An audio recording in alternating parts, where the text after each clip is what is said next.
الرجيم وعلى آله وأصحابه أجمعين. أما بعد فأعوذ بالله من الشيطان الرجيم. بسم الله الرحمن الرحيم.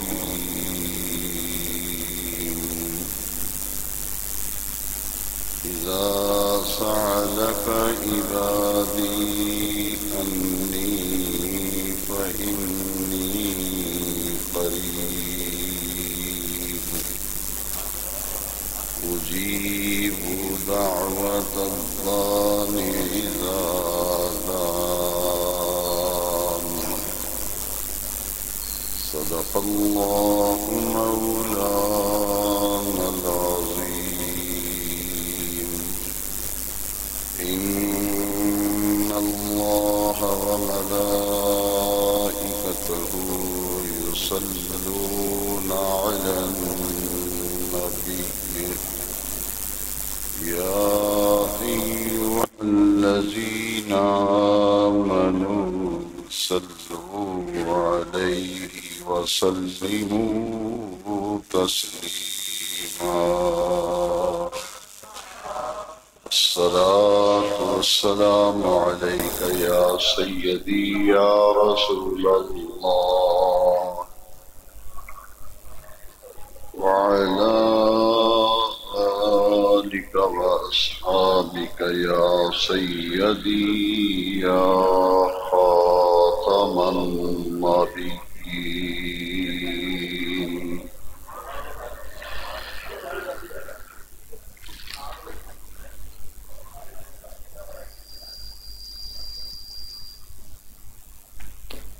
اللہ رب العزت کا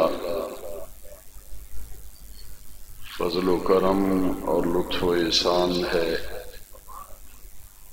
کہ اہل ایمان اہل اسلام کا آج 20واں روزہ ہے. آج 20 روزے مکمل ہوں گے اور غروب آفتاب کے ساتھ ہی اس ماہ مقدس کا آخری عشرہ شروع ہو جائے گا. آخری عشرے کا اعتکاف مسنون ہے اور آخری عشرے کی تاک راتوں میں لیلۃ القدر تلاش کرنے کا حکم ہے. حضور نبی کریم صلی اللہ علیہ وسلم نے فرمایا کہ ماہ رمضان کے آخری عشرے کی تاک راتوں میں لیلۃ القدر تلاش کرو. آخری عشرے میں 5 تاک راتیں ہیں: 21ویں، 23ویں، 25ویں، 27ویں اور 29ویں. ان 5 راتوں کو اللہ تبارک و تعالی کی عبادت اور اس کے ذکر میں گزار کر لیلۃ القدر کو تلاش کرنے کا حکم ہے. ام المومنین حضرت عائشہ صدیقہ رضی اللہ تعالی عنہا نے نبی کریم علیہ السلام سے پوچھا کہ یا رسول اللہ صلی اللہ علیہ وسلم، اگر شب قدر مجھے مل جائے تو اس رات میں کیا دعا مانگا کروں؟ تو حضور نبی کریم علیہ السلام نے انہیں ایک دعا تعلیم فرمائی. فرمایا جب بھی تمہیں شب قدر لیلۃ القدر ملے تو یہ دعا پڑھا کرو: اللہم انک عفو تحب العفو فاعف عنی. اے رب کریم، تو معاف کرنے والا ہے، معاف کرنے کو پسند فرماتا ہے، مجھے بھی معاف فرما دے. یہ شب قدر کی خاص دعا ہے جو حضور نبی نور و رحمت صلی اللہ علیہ وسلم نے ام المومنین حضرت عائشہ صدیقہ رضی اللہ تعالی عنہا کو تعلیم فرمائی. آخری عشرے کی راتوں میں یہ دعا ہمیں کثرت سے پڑھنی چاہیے. اور آخری عشرے کا اعتکاف یہ مسنون ہے، اور جو آخری عشرے میں اعتکاف کرتا ہے اسے 2 حج اور 2 عمروں کا ثواب ملتا ہے. یہ رحمتوں، برکتوں اور مغفرتوں والا مہینہ بڑی تیزی سے رخصت ہونے کے قریب جا رہا ہے. اس مہینے کی عبادتوں میں سے جو آخری مالی عبادت ہے وہ صدقہ فطر ہے. صدقہ فطر گھر کے تمام افراد کی طرف سے ادا کیا جاتا ہے. گھر کے جو نابالغ بچے ہیں ان کی طرف سے بھی صدقہ فطر ادا کیا جاتا ہے. اسے فطرانہ کہتے ہیں، صدقہ فطر کہتے ہیں. حضور نبی کریم صلی اللہ علیہ وسلم نے فرمایا کہ میری امت کے وہ لوگ جو مالی تنگ دستی کے باعث عید کی خوشیاں نہیں منا سکتے اور تمہارے ساتھ عید کی خوشیوں میں شریک نہیں ہو سکتے، ان کو خوشیاں دینے کے لیے اور ان کے گھر میں بھی مسرت دینے کے لیے تم پر صدقہ فطر واجب کیا گیا ہے. صحابہ کرام رضوان اللہ تعالی علیہ مجمعین آخری عشرے میں ہی صدقہ فطر ادا کر دیا کرتے تھے تاکہ کوئی ضرورت مند ہے تو وہ عید کے لیے اپنی ضرورتوں کو پورا کر لے. صدقہ فطر کی مقدار 2.25 سیر گندم ہے فی کس. چونکہ ہمارے علاقے میں زیادہ فصل گندم کی ہوتی ہے، اور جس علاقے میں آدمی رہتا ہو صدقہ فطر دینا ہو تو وہ اپنے علاقے میں جو فصل زیادہ ہوتی ہے اس کے نصاب کے مطابق صدقہ فطر ادا کرے گا. اس لیے ہمیں جو صدقہ فطر ادا کرنا ہے وہ گندم کے اعتبار سے فی کس 2.25 سیر گندم جو ہے یہ صدقہ فطر ہے. گندم کے ریٹ، اس کے نرخ مختلف شہروں میں اگر مختلف ہوتے ہیں تو پھر صدقہ فطر بھی ہر شہر کا مختلف ہوتا ہے. مارکیٹ میں گندم کا جو ریٹ ہو اس کا حساب لگا کر 2.25 سیر گندم کے پیسے یہ صدقہ فطر ہے. اور اس کا مصرف وہی ہے جو زکوٰۃ کا مصرف ہے. جن لوگوں کو زکوٰۃ دی جا سکتی ہے انہیں کو ہی صدقہ فطر لگتا ہے. اس طرح زکوٰۃ مسجد کو نہیں لگتی، سید کو زکوٰۃ نہیں دی جا سکتی،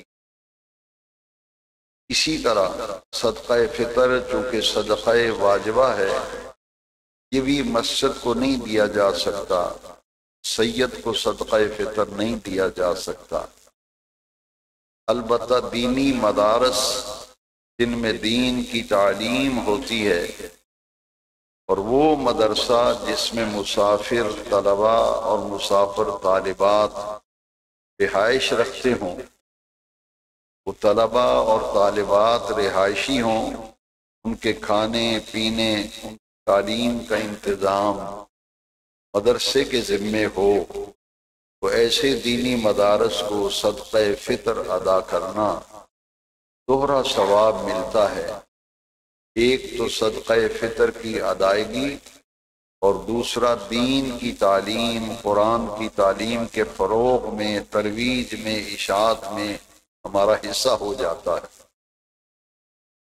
اس لیے آخری عشرے میں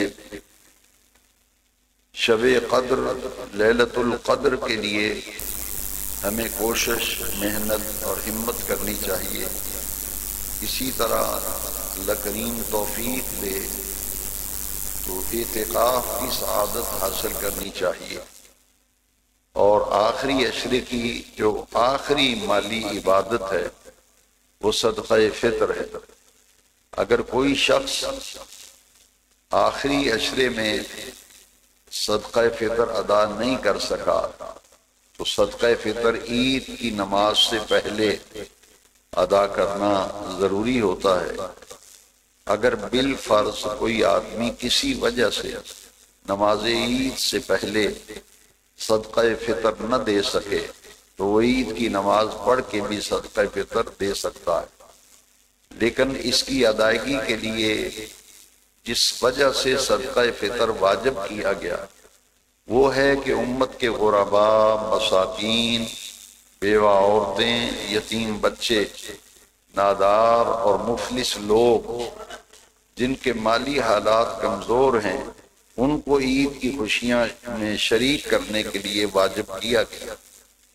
اور دوسری وجہ صدقہ فطر کے واجب کرنے کی یہ ہے، نبی کریم علیہ السلام نے فرمایا کہ روزہ جو ہے یہ زمین اور آسمان کے درمیان معلق رہتا ہے جب تک صدقہ فطر ادا نہ کیا جائے، کیونکہ روزے کی حالت میں بسا اوقات انسان کی زبان سے ایسی بات نکلتی ہے کہ جو روزے کے تقدس کے منافی ہے۔ روزے کی حالت میں ایسی بات نہیں کہنی چاہیے، لیکن وہ بات ہمارے منہ سے نکل گئی۔ کوئی ایسا کام جو روزے کی حالت میں نہیں کرنا چاہیے تھا، وہ کام اگر روزے کی حالت میں ہم سے سرزد ہو جائے تو صدقہ فطر دینے سے وہ اللہ تبارک و تعالی کوتاہی، کمی، سستی اور غفلت ہوئی تھی، وہ صدقہ فطر دینے سے دور ہو جاتی ہے۔ اس لیے جس طرح رب کریم کی توفیق سے اس ماہ مقدس میں روزے رکھنے کی سعادت حاصل کی، نماز تراویح اور سماعت قرآن کی سعادت حاصل کی، سحری اور افطاری کی برکتیں سمیٹیں، افطاری کی برکتیں حاصل کی، تو ہماری ذمہ داری ہے کہ آخری عشرہ پہلے 2 عشروں پر فضیلت رکھتا ہے، لہذا پہلے 20 دنوں میں جتنا عبادت، ذکر، طاعت، بندگی ہم نے کی اس سے کئی گنا اور اضافہ کر کے شوق اور رغبت سے ہمیں ان اعمال اور افعال کو اپنانا چاہیے۔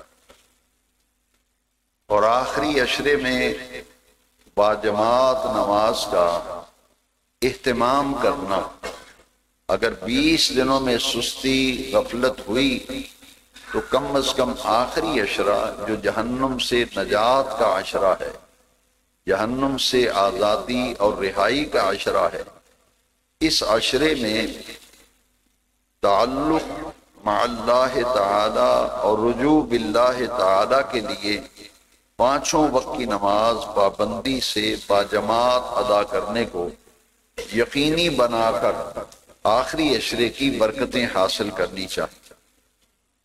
اور آخری عشرے میں نمازوں کی پابندی کے ساتھ ساتھ ایک اور کام یہ ہے کہ صدقہ فطر کے علاوہ بھی ہمیں کچھ صدقہ خیرات کرنا چاہیے، جیسے زکوٰۃ کی ادائیگی۔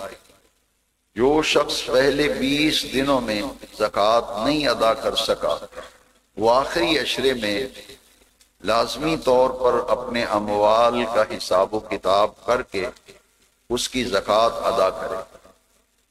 اور نمازوں کی پابندی کے بعد کچھ اور کام ہیں جو اس آخری عشرے میں ہمیں پوری لگن، پوری چاہت، پوری محبت سے وہ کام کرنے چاہیے۔ نمازوں کی پابندی کے بعد سب سے بڑا کرنے والا کام تلاوت قرآن ہے۔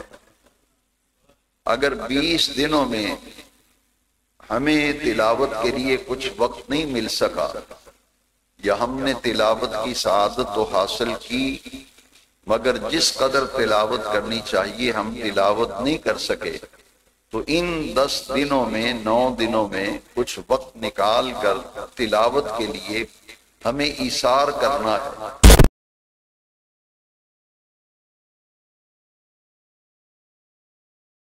کہ نزول کا مہینہ ہے اور شب قدر میں قرآن اترا ہے، لہذا اس کی راتوں میں، آخری عشرے کی طاعت راتوں میں اور آخری عشرے کے دنوں میں ہمیں شوق اور ذوق، محبت، لگن، چاہت اور پیار سے قرآن مجید کی تلاوت کی طرف بھی رغبت کرنی چاہیے۔ اس لیے کہ حدیث شریف میں آتا ہے جب کوئی بندہ فرش زمین پر اللہ کے قرآن، اللہ کے کلام کی تلاوت کرتا ہے تو وہ عرش بری پر سنا جاتا ہے۔ فرش زمین پر کی گئی تلاوت کو عرش بری کے ملائکہ سنتے ہیں، تو لہذا جب بھی تلاوت کی جائے پورے ذوق، شوق، لگن، محبت، چاہت اور پیار سے، کہ تلاوت کرنے والے کے انداز سے معلوم ہو کہ اس کو اللہ کے کلام، اللہ کی کتاب قرآن سے بڑی محبت ہے۔ اور اس کے بعد جو کرنے والا کام ہے وہ درود شریف کی کثرت ہے۔ وہ درود شریف کی خاص طور پر جمعۃ المبارک کا دن، پورے ہفتے میں جمعے کا دن سید الایام ہے، 7 دنوں کا سردار ہے۔ تو حضور نبی کریم صلی اللہ علیہ وسلم نے فرمایا اکثر الصلاۃ علی یوم الجمعہ، جمعے کے دن مجھ پر کثرت سے درود شریف پڑھا کرو، فَإِنَّهُ يَوْمٌ مَشْحُودٌ، اس دن فرشتے آسمانوں سے نازل ہوتے ہیں، اترتے ہیں، کثرت سے درود شریف پڑھا کرو، یہ یوم مشہود ہے۔ اور جب بھی کوئی درود شریف پڑھتا ہے تو نبی کریم علیہ السلام نے فرمایا بلغنی صوتہ حیث کانا۔ ابن ماجہ شریف میں حدیث ہے، اور ابن قیم نے اپنی کتاب جلال الافہام میں بھی اس حدیث شریف کو نقل کیا کہ پوری روئے زمین پر کہیں بھی کوئی آقا کریم صلی اللہ علیہ وسلم پر درود شریف پڑھتا ہے، سلام عرض کرتا ہے، تو حضور فرماتے ہیں اس کی آواز مجھ تک پہنچتی ہے۔ صحابہ کرام نے پوچھا کہ یا رسول اللہ صلی اللہ علیہ وسلم، جب آپ وصال فرما جائیں گے تو اپنے وصال کے بعد بھی آپ درود شریف کی آواز آپ تک پہنچے گی؟ حضور نے ارشاد فرمایا بعد وفاتی، ہاں میرے وصال کے بعد بھی جہاں کہیں کوئی درود شریف پڑھے گا اس کے درود و سلام کی آواز مجھ تک پہنچے گی۔ اور درود شریف کس محبت سے پڑھنا چاہیے؟ حضرت سلیمان جزولی رحمت اللہ علیہ نے دلائل الخیرات میں اس حدیث شریف کو لکھا کہ حضور نبی کریم علیہ السلام نے فرمایا انی اسمع صلاۃ اہل محبتی وعارفہم، جب کوئی محبت سے مجھ پر درود شریف پڑھتا ہے تو میں اس کے درود شریف کو خود سنتا ہوں، وعارفہم، اور درود شریف پڑھنے والے کو پہچانتا ہوں۔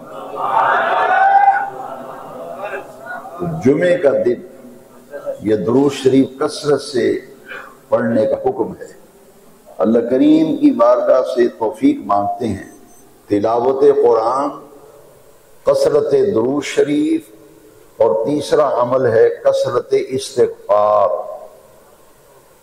استغفار کثرت سے پڑھنا، استغفر اللہ ربی من کل ذنب واتوب الیہ، کثرت سے استغفار۔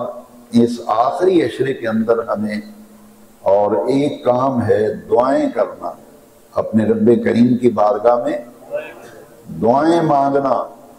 سورہ بقرہ کی آیت نمبر 186 میں نے تلاوت کی ہے، جس میں رب کریم نے فرمایا اذا سألک عبادی، اے پیارے محبوب صلی اللہ علیہ وسلم، جب آپ سے سوال کریں میرے بندے، جب آپ سے سوال کریں میرے بندے، پتہ یہ چلا کہ جو در مصطفیٰ کا سوالی ہوتا ہے وہ اللہ کا بندہ ہوتا ہے۔ اذا سألک عبادی، اے محبوب جب میرے بندے آپ سے سوال کریں، انی، میرے بارے میں، فإنی قریب، تو اے محبوب انہیں بتا دیجئے کہ میں ان کے بہت ہی قریب ہوں، میں ان کے بہت قریب ہوں۔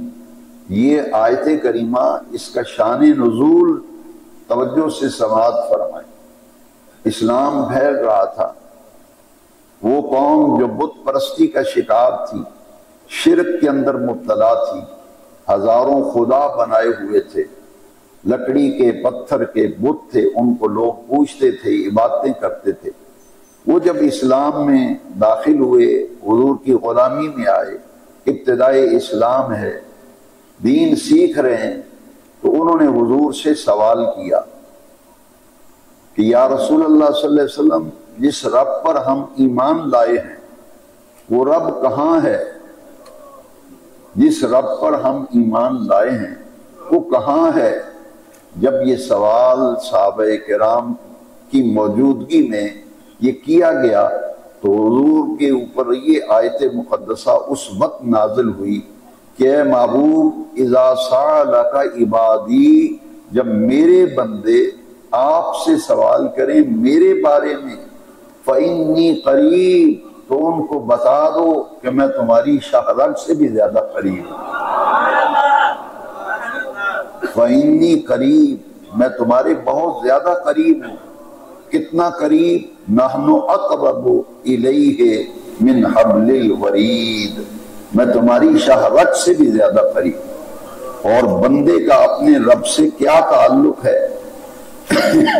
اور کیسا تعلق ہونا چاہیے، وہ سورہ بقرہ کی آیت نمبر 186 جسے میں نے خطبے میں تلاوت کیا، اس میں اس مضمون کو بیان کیا گیا۔ اجیب دعوت الداعی اذا دعان، جب کوئی دعا کرنے والا میری بارگاہ میں دعا کرتا ہے، جب کوئی پکارنے والا مجھے پکارتا ہے تو میں اس کی پکار اور اس کی دعا کو سنتا ہوں، اس کا جواب دیتا ہوں، اس کی دعا کو قبول کرتا ہوں۔ اجیب دعوت الداعی اذا دعان، دعا کرنے والا جب دعا کرتا ہے تو ہمارا رب کریم فرماتا ہے میں تمہارے بہت قریب ہوں، شہرت سے بھی زیادہ قریب ہوں۔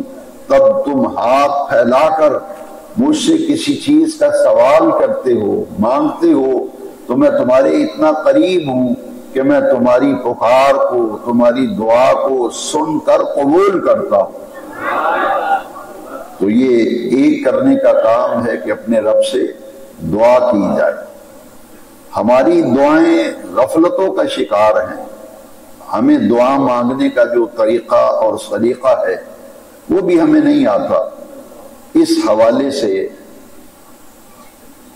چند احادیث جس سے دعا مانگنے کا طریقہ سلیقہ وہ ہمیں سمجھ میں آتا ہے کہ دعا کی اتنی اہمیت ہے کہ جو لوگ نماز کے بعد دعا نہیں مانگتے اور دعا مانگے بغیر اٹھ کر چلے جاتے ہیں، اور عبادات کے بعد دعا کی اہمیت اس قدر زیادہ ہے کہ دعا کو ہمیں سمجھنا چاہیے کہ دعا ہے کیا، اس کی حقیقت کیا ہے۔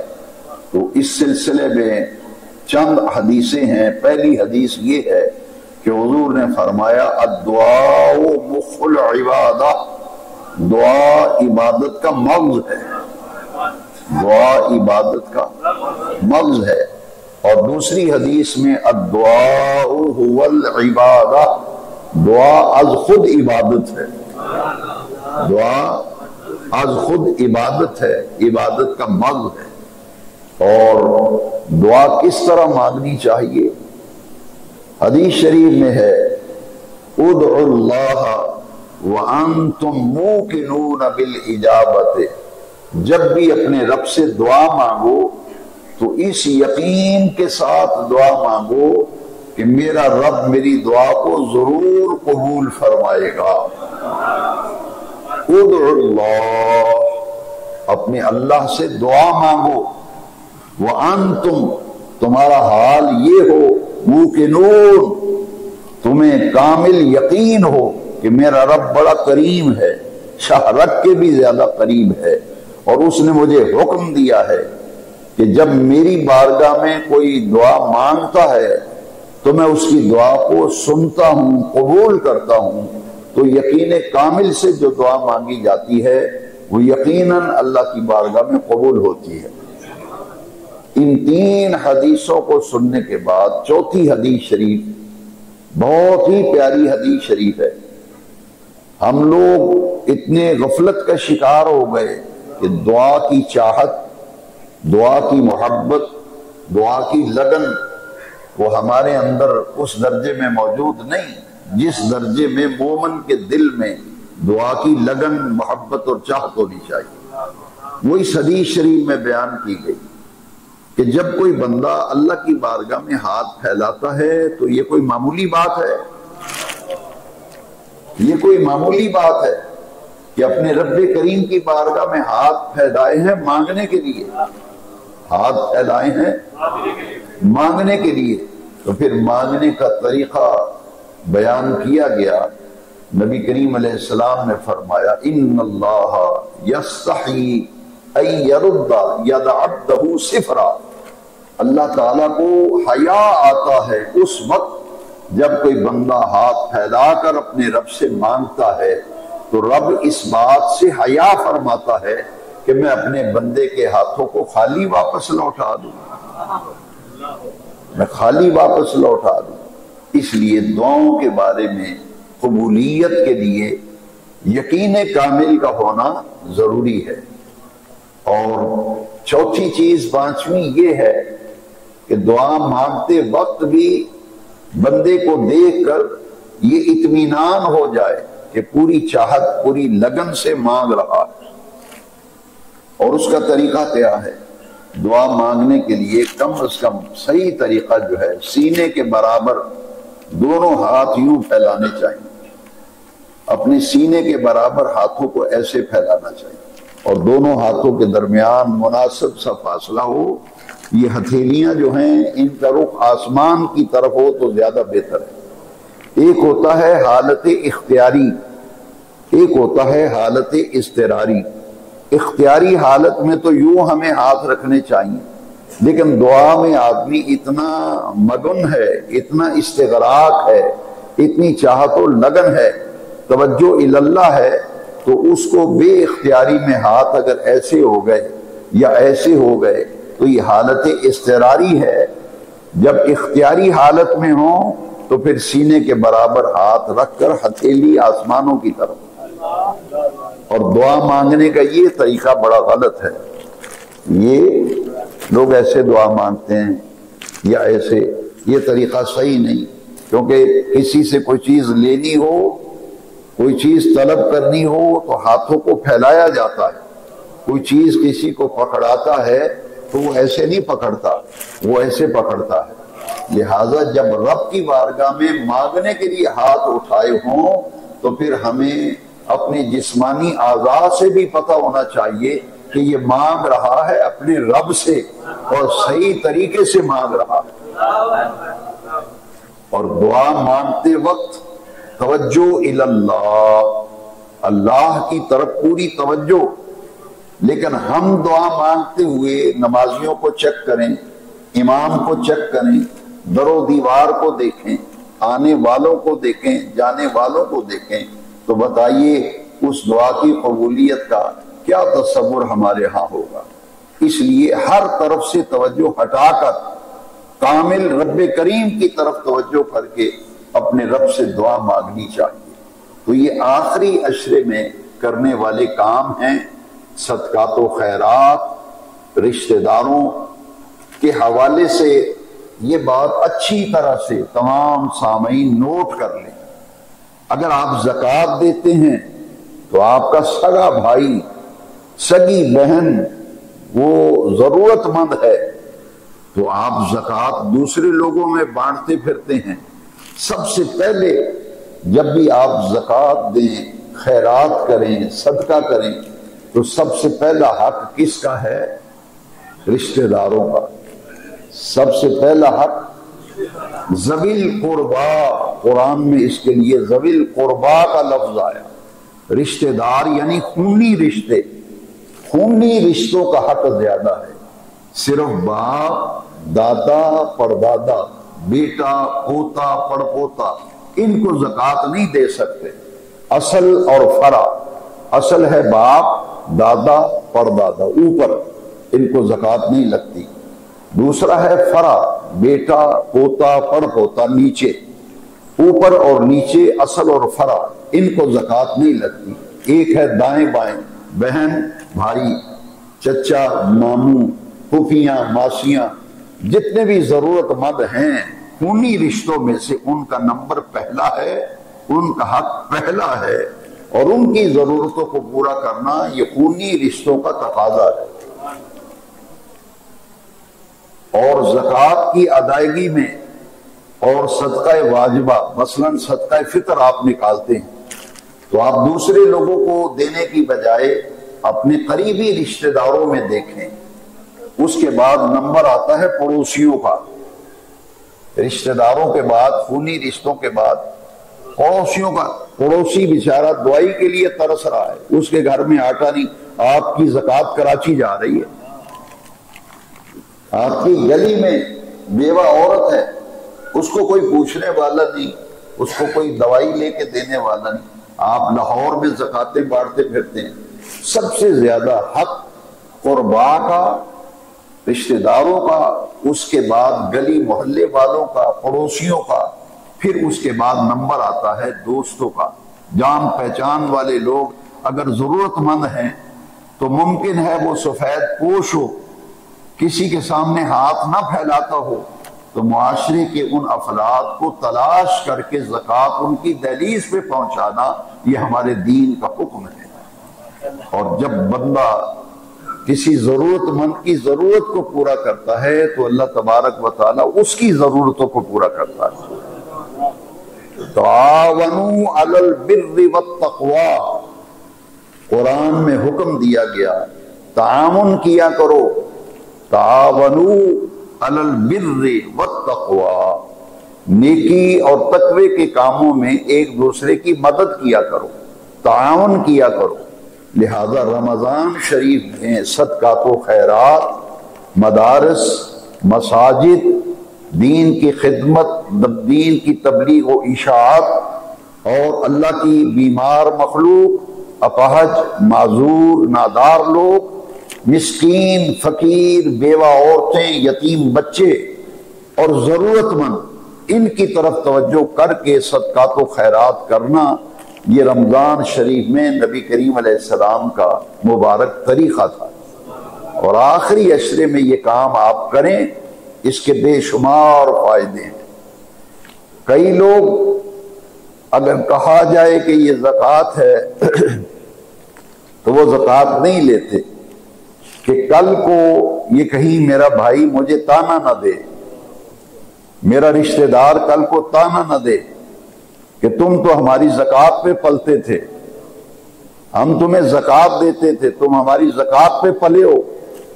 تو شریعت کا حکم یہ ہے کہ جس کو زکوٰۃ دینی ہے اس کو بتانا ضروری نہیں کہ زکوٰۃ ہے، اس کو بتانا ضروری، نیت زکوٰۃ کی ہونی چاہیے کہ آپ جب دے رہے آپ نیت کریں کہ میں اپنی زکوٰۃ نکال رہا ہوں، زکوٰۃ دے رہا ہوں۔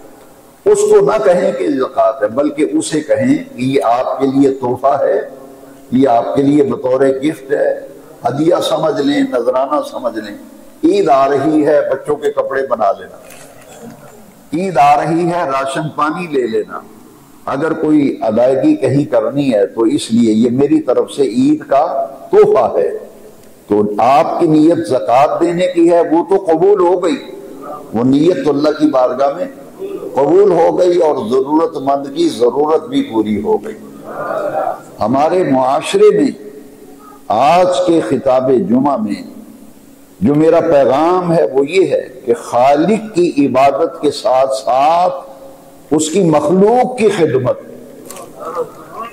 کیونکہ رب چاہتا ہے کہ میرے بندے میری عبادت و بندگی کے ساتھ ساتھ میری مخلوق کی ضرورتوں کی کفالت کریں، میری مخلوق کی خدمت کریں۔ اسے کہتے ہیں خدمت خلق، انسانی ہمدردی، خدمت خلق۔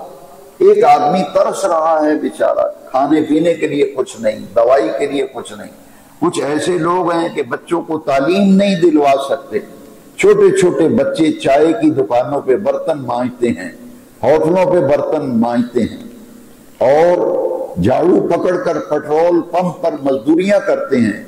تو وہ کہتے ہیں کہ یہ یہاں سے جو 4 آنے ملتے ہیں، باپ ہمارا فوت ہو گیا ہے، میں کما کر شام کو ماں کی تلی پہ جا کے رکھتا ہوں تو میری ماں کے آنسو آ جاتے ہیں کہ میرا بچہ کل کی روٹی کا انتظام کر کے آیا ہے۔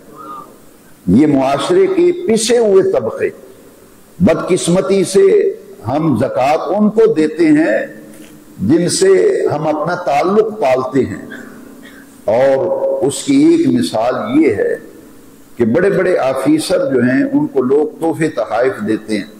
عید قربان کے موقع پر ایک واقعہ میرے ساتھ پیش آیا کہ ایک دوست نے مجھے بتایا کہ میرے ابا نے کہا کہ یہ قربانی کا ایک بکرا تو ہمارا ہے، ایک بکرا میں نے فلاں کرنل کے لیے ہے، فوج کا کرنل، اس سے میں کام نکلواتا ہوں، اس سے کام نکلواتا ہوں، کبھی بکرا لے کے دیتا ہوں، کبھی چاولوں کی بوری بھیج دیتا ہوں۔